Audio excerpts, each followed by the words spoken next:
యాక్చువల్గా CM programme అంటే ఆడ ఏ కంపెనీలను కలుస్తుండ్రు, ఎవరితో వాళ్ళ మీటింగ్లు ఉన్నాయి, డిపిఆర్ ఏంది, డీటెయిల్ ప్రాజెక్ట్ రిపోర్టు అనేది ఒప్పందానికి ముందు ఎంఓయూ అక్కడ పోగానే నువ్వు చౌరస్తా సింగపూర్ చౌరస్తా నిలబడి ఆవో ఆవో ఆవో హమారే పాస్ కంపెనీ లగావో అంటే వాళ్ళు వచ్చేస్తా హమ్ లగాతే అని తీసుకొచ్చి పెడతావా? అరే brother, you are not a marketing manager, you are a chief minister. నేను రేవంత్ రెడ్డి మరి నువ్వు చీఫ్ మినిస్టర్ బాస్, నువ్వు చీఫ్ మినిస్టర్, నువ్వు చీఫ్ మినిస్టర్ కాదు, నువ్వు చీఫ్ మినిస్టర్ అనుకుంటున్నావు. You are not chief minister, you are a chief minister. MOU చేసుకోవడానికి ఒక విదేశంలో వేరే దేశంలో అక్కడ ప్రధానమంత్రులు ఉంటారు, ఆడ దేశ పౌరులంతా మనల్ని అబ్జర్వ్ చేస్తూ ఉంటారు. ఇంటర్నేషనల్ లెవెల్లో వాళ్ళ కళ్ళు మన మీద ఉంటాయి.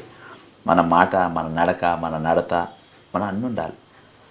నీకు ఎన్ని కంపెనీలు నీవు నేను నీ దగ్గరికి వస్తున్నా, నాకు పెట్టుబడులు పెట్టినా, అక్కడ ఇండస్ట్రియల్ సంబంధించిన వాళ్ళు నీకు ఎన్ని కంపెనీల డిపిఆర్ నీకు పంపిండ్రు, నీకు సింగపూర్కి వెళ్ళి ఎన్ని ప్రపోజల్స్ వచ్చినాయి, నీకు డావోస్కి వెళ్ళి ఎన్ని ప్రపోజల్స్ వచ్చినాయి, వాటిని నువ్వు స్క్రూటినీ ఏమైనా చేసినావా? ఈ కంపెనీ పెట్టొచ్చి కంపెనీ పెట్టనీకి అన్నావా? వాళ్ళ కంపెనీని నేను ఆహ్వానించినరా? ఆ కంపెనీలో పోయి నువ్వు చూసినావా? ఇవన్నీ జరిగినాయా? జరగలేదు. నాకు రేవంత్ రెడ్డి, నేను మాటికి ఏదో నాకు ఆయన పడదని విమర్శించినా అని జనం అనుకుంటారనే బాధ ఉంది. కానీ నేను చెప్పిన దాన్ని నేను బేరీ చేసుకోమంటాను, నా విమర్శలక తీసుకోవద్దు. నేను చెప్పింది మీరు ఆలోచన చేయండి. నేను ఎగ్జాంపుల్ చెప్తాను. నన్ను ఇంటికి వచ్చి ఎవరైనా క్యాబ్ తీసుకొని వచ్చి, లేకుంటే చిన్న పని ఏదన్నా ఉన్నదని చెప్పి వాళ్ళు క్యాబ్ తీసుకొని పోతుంటే వాళ్ళు పెట్రోల్ ఖర్చు అవుతుంది, వాళ్ళు టైం ఇచ్చిండ్రు, పని అవుతుంది కాదన్న చాలా భయం ఉంటుంది.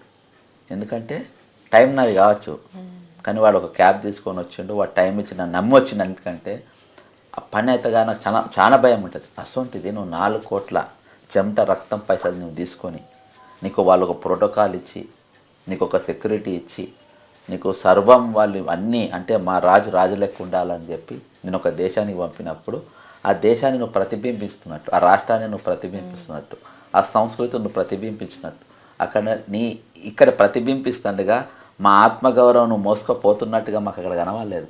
మమ్మల్ని నీట్గా నువ్వు చీట్ చేసినావు బాస్, నన్ను నీట్గా నువ్వు చీట్ చేసినావు. రాత్రికెళ్ళి నేను కొన్ని జాగాల ప్లాట్ఫామ్స్ మీద స్పందించిన. అరే మెగా కృష్ణారెడ్డి అనేటువంటితోని నువ్వు స్కైఫేర్ కంపెనీతోని, సైజ్ ఫుడ్ ఫార్మ్తోని నువ్వు అక్కడ చేసుకున్నాడు ఏంది?